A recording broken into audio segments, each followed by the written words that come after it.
Sa liblib na bahagi ng Zamboanga, kung saan ang huni ng manok ay tila bahagi na ng orasan ng araw, nabubuhay ang isang lalaking tahimik pero puno ng karanasan at prinsipyo sa larangan ng sabong. Siya si Larito Boy Primalyon, isang mananari na hindi lamang hinangaan sa Zamboanga kundi kinilala sa buong bansa bilang isa sa mga alamat ng game fowl breeding noong dekada 80 at 90. Ngunit ang kanyang kwento ay hindi tungkol sa yaman, titulo o kasikatan. Ito ay kwento ng isang lalaking sumugal sa isang ideya na noon ay tinatawanan na hindi pinapansin. Ang ideya ng isang puting manok panabong. Isa nga po ng Abril habang sinusuri ni Boy Primalyon ang bagong pisang batch ng sisiw mula sa kanyang lemon bloodline. Isang linya ang nakilala sa bangis bilis as consistency. Napansin niya ang isang kakaibang sisiw, lahat ay dilaw, kulay abot, pula pero isa ay isa lang ang kulay puti. Makinis ang balahibo, maputi hanggang tuka, tila isang anino ng isang manok, albino. Sa panahong iyon, ang puting manok ay tinuturing na malas, dihado o simpleng hindi seryosong panabong. Maraming breeder na agad itong isinantabi pero si Boy tahimik lang, hindi niya tinapon, hindi niya binukod. Pinakiramdam niya ito, baka may dahilan ang kulay niya kanya ng sa sarili. Lumipas ang buwan, lumaki ang puting sisiw, mabilis itong matuto. Palaban kahit sisiw pa lang, hindi ito maangas pero matalino sa galaw. Mula sa sipat ng mata, sa tikas ng tindig, alam ni Boy na may laman ang manok na ito. Habang ang iba abalas pagpili ng kilalang bloodline tulad ng sweater, hatch o kelso, si Boy ay tahimik at binubuo ang isang idea na kanyang isip. Paano kung ang kulay ay hindi mahalaga? Paano kung ang husay ay wala sa panlabas? Nilaban niya ang puting manok, hindi sa malaking derby agad, kundi sa mga sabungang patago, yung mga sabungang may maraming kwento kaysa premyo. Doon nagsimula ang puting manok sa tahimik pero matinding laban.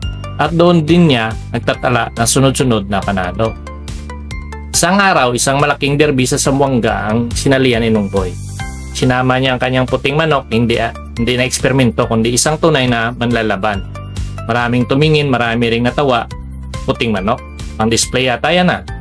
Pero nang sumabog ang unang palo ng puti, tahimik ang buong sabungan. Isang palo, bagsak ang kalaban. Matapos ang 3 segundo, panalo. Isang himig na pagkabigla, pagkahanga at pagkalito ng mga pumuno sa ere.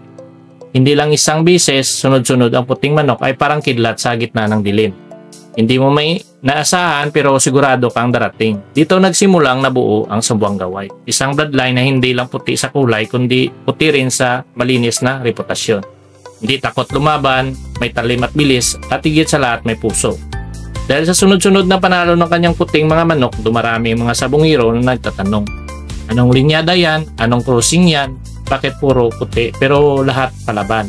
Ang dating iniiwasan ngayon ay pinupuntahan ng puting kulay mula sa pagiging huwag pansinin ay magiging yan ang gusto ko. Hindi nagtagal kumalat ang pangalan ni Boy Primalyon. Hindi bilang isang typical na breeder kundi bilang isang taga-bago ng pananaw. Isang tao na pinatunayan ang lakas, galing at dangal ng isang manok o kahit sinong nilalang. Ay hindi base sa anyo kundi sa nilalaman. Lumipas ang mga taon, marami ng bagong bloodlines, marami ng panibagong eksperimento sa mundo ng sabong pero ang pangalan ng Zamboanga White ay nanatiling nakakaukit sa kasaysayan. Hindi lamang dahil sa tagumpay sa sabungan kundi dahil sa aral na dala nito. Ang tunay na galing ay hindi laging na makikita sa panlabas. Minsan ang mga pinakamagaling ay yaong hindi natin inakalang may dalang kapangyarihan. At sa bawat laban ng isang puting manok, sa bawat sabungang pinupuno ng palakpakan at sigawan, isang anino ng alamat ang bumabalik. Ang anino ni Boy Primalyon.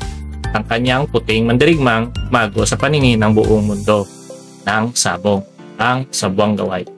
At kung nagustuhan mo itong content na ito, ang episode natin para sa kay Boy Primalyon at kanyang Zamboanga White ay huwag mo kalimutan mag-like, mag-share at mag-subscribe para magdagdag pa tayo ng mga ganitong content na angkop sa pulisiya ng ating channel. At sa uli, salamat ulit.